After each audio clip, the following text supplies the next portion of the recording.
ಸಾವ್ಕಾರ ಮಂದಿಗೆಲ್ಲ ನಮಸ್ಕಾರ ರೀ. ನಾನು ನಿಮ್ಮ ಅಕ್ಷಯ. ಎಲ್ಲ ಹೆಂಗದಿರಿ? ಎಲ್ಲ ಚಲೋ ಅದೇರಿ ಅನ್ಕೋತನು. ಸಾವ್ಕಾರ ಮಂದಿ, ಇವತ್ತು ನಾವು ಹೊಂಟೇವ್ರಿ ಕೋಪೇಶ್ವರ ದೇವಾಲಯ. ಕೋಪೇಶ್ವರ ದೇವಾಲಯ ಮಹಾರಾಷ್ಟ್ರದ ಕೊಲ್ಲಾಪುರ ಜಿಲ್ಲೆಯ ಕಿದ್ರಾಪುರ ಗ್ರಾಮದಲ್ಲಿ ಐತೆ ನೋಡ್ರಪ್ಪ. ಇದು ಒಂದು ಪ್ರಾಚೀನ ಕಾಲದ ಶಿವ ಮಂದಿರ ಆಗೈತಿ. ಇದು ಶಿವ ಮಂದಿರ ಕೃಷ್ಣಾ ನದಿಯ ದಡದಲ್ಲಿ ಐತ್ರಿ. ನಾವು ಇಲ್ಲಿ ಹೋಗಿ ಕಂಪ್ಲೀಟ್ ವಿಡಿಯೋ ಮಾಡತ್ತೇವೆ, ಬರ್ರಿ ನೋಡೋಣ. ಎಂಟ್ರಿ ಹೊಡೋಕ್ಕಿಂತ ಮುಂಚೆ ಒಂದು ಹಳೆಯ ಕಲ್ಲಿನ ದ್ವಾರ ಐತ್ರಿ. ನನ್ನ ದೋಸ್ತನು ಹೂವು ಹಾರ ತೊಗೊಂಡು ಬಂದು ನೋಡ್ರಪ್ಪ. ನಾವು ಹೊಂಟು ಒಳಗಡೆ ದೇವ್ರ ದರ್ಶನ ತೊಗೋಕ. ನಾವು ನೋಡ್ರಪ್ಪ ಬಂದಿದ್ದು ತ್ರಿಮೂರ್ತಿ ಒಳಗೆ. ಅದ್ರೊಳಗೆ ನಮ್ಮ ಕಾಕನ ಮಗ ಅಂತೂ ಫುಲ್ ಹುಲಿ ನೋಡ್ರಪ್ಪ. ಸಾವ್ಕಾರ ಮಂದಿ, ಇದ ಕೋಪೇಶ್ವರ ಟೆಂಪಲ್ ನೋಡ್ರಿ. ಇದು ಫ್ರಂಟ್ ವ್ಯೂ ಹಿಂಗೈತಿ. ಬರ್ರಿ ಇದ್ರ ಬಗ್ಗೆ ಪೂರ್ಣ ಮಾಹಿತಿ ನಿಮಗೆ ಹೇಳ್ತೇನೆ.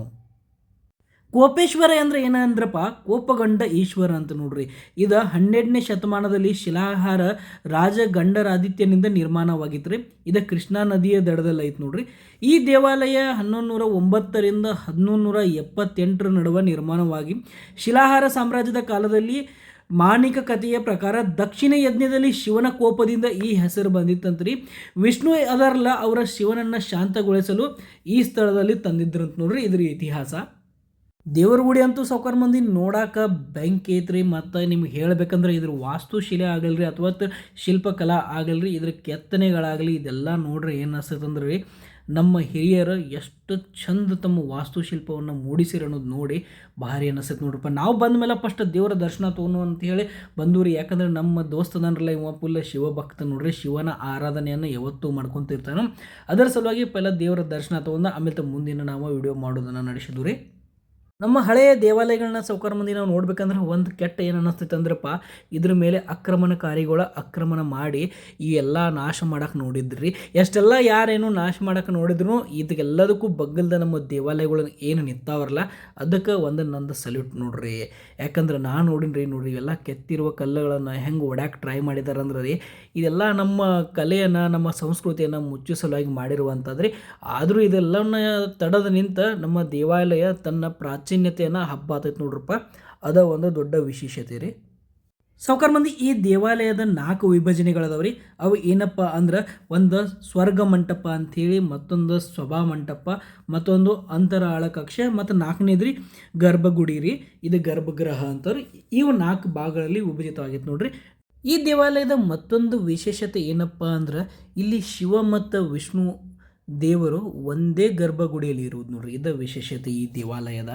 ಶಿವರಾತ್ರಿ ಒಳಗಂತೂ ಸಾವ್ಕಾರ ಮಂದಿ ಇಲ್ಲಿ ಫುಲ್ ರಶ್ ಇರ್ತೈತೆ ರೀ. ಈಗ ನಾವು ಬಂದಾಗೂ ಫುಲ್ ರಶ್ ಇತ್ತು. ಒಂದು ಫೋಟೋ ತೊಗೋಬೇಕಂದ್ರೆ ಸಾಕಾಗಿತ್ತು ನೋಡ್ರಿ, ಅಷ್ಟು ರಶ್. ಇದು ನೋಡ್ರಿ, ಇದು ಮ್ಯಾಲೆ ಐತಿರಲ್ಲ, ಇದು ಸ್ವರ್ಗ ಮಂಟಪ ನೋಡ್ರಿ. ಇದಕ್ಕೆ ಸ್ವರ್ಗ ಮಂಟಪ ಎದಕ್ಕೆ ಅಂತಾರಂದ್ರೆ, ಇದು ಛಾವಣಿ ಇಲ್ಲ ರೀ. ಇಲ್ಲಿ ಮ್ಯಾಗಿಂದ್ರ ನಿಮಗೆಲ್ಲ ಸೂರ್ಯನ ಕಿರಣಗಳು ಡೈರೆಕ್ಟ್ ಈ ಮಂದಿರದ ಒಳಗೆ ಬರ್ತಾವೆ. ಮಂದಿರ ಅಂತೂ ನೋಡೋಕೆ ಭಾಳ ಮಸ್ತ್ ಐತಿ ರೀ, ಫಸ್ಟ್ ಕ್ಲಾಸ್ ಐತಿ. ನನಗಂತೂ ನೋಡಿ ಚಲೋ ಅನಿಸ್ತು. ಮತ್ತು ಇಲ್ಲಿ ಇನ್ನೂ ಇಂಪ್ರೂವ್ಮೆಂಟ್ ಕೆಲಸ ನಡೆದೈತಿ. ಮತ್ತು ಇಲ್ಲಿ ನೋಡ್ರೆ ನಿಮ್ಗೆ ಅವಶೇಷಗಳು ಸಿಗ್ತಾವೆ. ಅವು ನಾಶವಾಗಿರುವಂಥ ಅವಶೇಷಗಳಾಗಲಿ ಅಥವಾ ನಮ್ಮ ಶಿಲ್ಪ ಕಲೆಗಳಾಗಲಿ, ನಮ್ಮ ಕೆತ್ತನೆಗಳಾಗಲಿ, ಅಥವಾ ಇದ್ರದ್ದು ಇತಿಹಾಸದ ಬಗ್ಗೆ ಆಗಲಿ ನಿಮಗೆಲ್ಲನೂ ತೋರಿಸುವಂಥದ್ದು ಇಲ್ಲಿ ನಿಮ್ಗೆ ಕಾಣಿಸ್ತೈತೆ ರೀ. ಜನ ಅಂತೂ ಫುಲ್ ಇತ್ತು, ನೋಡೋಕೆ ಮಸ್ತ್ ಅನಿಸ್ತೈತೆ ರೀ. ನನಗಂತೂ ಹೋಗಿ ಫುಲ್ ಶಾಂತವಾದ ವಾತಾವರಣ, ಮತ್ತು ಇಲ್ಲಿ ಆಜು ಬಾಜು ಎಲ್ಲ ಫುಲ್ ಕೃಷ್ಣಾ ನದಿ ಇರೋದ್ರಿಂದ ವಾತಾವರಣ ಭಾಳ ತಂಪಿತ್ತು ನೋಡ್ರಪ್ಪ. ನೋಡೋಕೆ ಮನಸ್ಸಿಗೆ ಭಾಳ ಚಲೋ ಅನ್ನಿಸ್ತು. ನನಗಂತೂ ಎಷ್ಟು ಚಲೋ ಬಂದು ಇದು ಸ್ವರ್ಗ ಮಂಟಪದ ವಿಡಿಯೋ ಮತ್ತು ಫೋಟೋ ತಕ್ಕೊಂಡ್ರೆ ಮನಸ್ಸಿಗೆ ಸಮಾಧಾನ ಆಗೋತ್ತಾಗಿತ್ತು ನೋಡ್ರಪ್ಪ. ಯಾಕಂದ್ರೆ ಅಷ್ಟು ಮಸ್ತ್ ಕಾಣತೈತಿ. ಮತ್ತು ಕೆತ್ತನೆ ಅಂತೂ ನಿಮಗೇನು ಹೇಳೋದಿಲ್ಲರಪ್ಪ. ಅದ್ರ ಬಗ್ಗೆ ಅಂತೂ ಎರಡು ಮಾತು ಮಾತಾಡೋಂಗಿಲ್ಲ, ಅಷ್ಟು ಜಬರ್ದಸ್ತ್ ಆಗೈತೆ ನೋಡ್ರಿ. ಬಂದಿದ್ದಕ್ಕಂತೂ ಭಾಳ ಭಾರಿ ಅನ್ನಿಸ್ತು. ಮತ್ತು ನಮ್ಮ ಈ ಥರದ ಹಿಂದೂ ದೇವಾಲಯಗಳ, ಪ್ರಾಚೀನ ದೇವಾಲಯಗಳ ರಕ್ಷಣೆಗೆ ನಮ್ಮ ಸರ್ಕಾರ ಮುಂದೆ ಬರಬೇಕಂತ ಅನ್ಕೋತಾನೆ ರೀ. ಇನ್ನೂ ಇದರ ಅಭಿವೃದ್ಧಿ ಆಗಬೇಕು, ಡೆವಲಪ್ಮೆಂಟ್ ಆಗಬೇಕು.